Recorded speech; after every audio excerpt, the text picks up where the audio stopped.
अस्सलाम वालेकुम, कैसे हैं आप सब। मेरी दुआ है अपने घरों में खुश रहें, आबाद रहें और अल्लाह की दी हुई नेमतें खाना आपके नसीब में हो। आमीन सुमा आमीन। आज बनेगी बहुत ही मज़ेदार सी खिचड़ी हमारे किचन में, और मैं बनाऊंगी कुकर में, और बहुत ही आसान रेसिपी है और बहुत ही मज़ेदार सी है। चलिए स्टार्ट करते हैं इसे बनाना। यहाँ पे मैं लूँगी ऑयल 4 टेबलस्पून मैंने कुकिंग ऑयल लिया है। बहुत कम ऑयल का इस्तेमाल करूँगी, और आप चाहें तो थोड़ा ज़्यादा भी डाल सकते हैं, लेकिन खिचड़ी में कम ऑयल ही अच्छा रहता है। इसमें डालूँगी 2 तेज़पात, 1 दालचीनी का टुकड़ा और 1 मोटी इलायची। उसके बाद मैं डालूँगी इसमें 4 अदद गोल सुरख मिर्चें, आप चाहें तो लंबी वाली भी ले सकती हैं। 4 लौंग हैं, 1 जावित्री का टुकड़ा और 1 टेबलस्पून ज़ीरा। और ये सारी चीज़ें डाल देती हूँ। जो सुरख मिर्चें हैं उनको मैं इस तरह हाथों से हल्का सा क्रश करके डालूँगी, और बाकी सारी चीज़ें जाएंगी इसी तरह इसमें।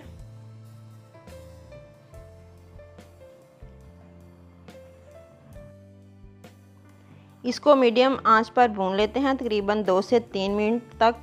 इसका कलर जो है वो चेंज हो जाएगा और बहुत अच्छी सी खुशबू आना शुरू हो जाएगी। अब इसमें प्याज डाल लेती हूँ। एक दरमियानी साइज़ की प्याज को मैंने स्लाइसिस में काट लिया था, वो डाल के इसको भूनेंगे हल्का पिंक होने तक। मीडियम आंच पर हम ये सारा प्रोसेस करेंगे। यहाँ पर जब तक प्याज फ्राई होता है हम अदरक और लहसुन कूट लेते हैं।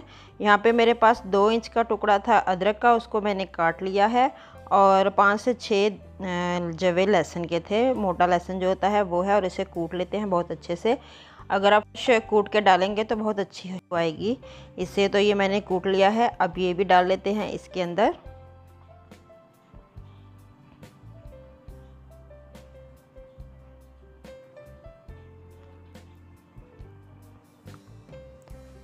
अदरक लहसुन डालने के बाद हम सिर्फ 2 मिनट और इसे फ्राई करेंगे, और इसमें डाल देंगे 3 अदद हरी मिर्च।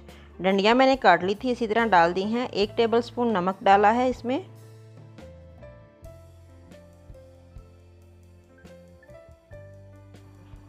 अब डालेंगे इसमें टमाटर।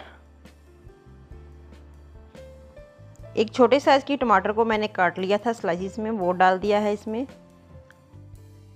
इसे 2-3 मिनट हम भूनेंगे, और इसमें डाल देंगे मूंग की दाल, छिलके वाली।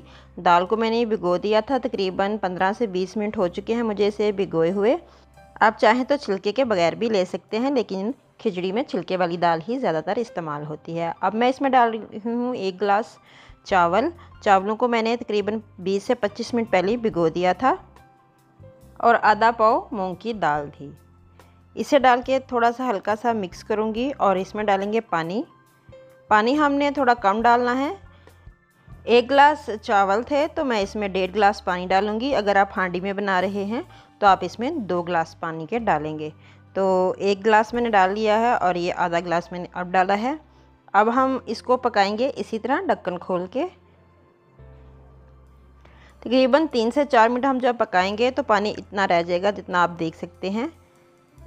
मीडियम आंच पर हमने पकाना है, इसके ऊपर ढक्कन नहीं देना। उसके बाद हमने जब इस पॉइंट पर पानी रह जाएगा तो नमक चेक कर लें आप। अगर आपको कम लगता है तो आप डाल लें, वरना 1 टेबलस्पून परफेक्ट नमक है। इसका वेट लगा देंगे, और 10 मिनट हम वेट लगाकर पकाएंगे। वेट को लगाए हुए 10 मिनट हो चुके थे। अब मैंने वेट को उतार दिया है, और खोल के चेक करते हैं। लो फ्लेम पर आपने दम लगाना है वेट लगा के कुकर को। तो ये देखें बहुत ही अच्छे से चावल भी गल चुके हैं और दाल भी, और ये बिल्कुल दाना दाना है, बिल्कुल गले नहीं हैं, मिक्सअप नहीं हुए हैं। ये देखें दाल भी परफेक्ट गल चुकी है, और चावल भी खिले खिले से हमारे जो हैं वो रेडी हैं। इसको करते हैं डिश आउट। बहुत ही मज़े की और आसान सी रेसिपी है, और बहुत ही इजी बन जाती है कुकर में। आपने एक दफ़ा बनाकर ट्राई ज़रूर करना है। सिर्फ पानी का ख्याल रखना है कि इसमें पानी कम डालना है बाकी हांडी में पकाने की निस्बत। ये देखिए कितने खिले खिले से और मज़ेदार से हमारे जो चावल हैं वो रेडी हो चुके हैं, और इसको खाते हुए आपको ये एहसास नहीं होगा कि आप खिचड़ी खा रहे हैं। बहुत इंजॉय करके आप खाएंगे।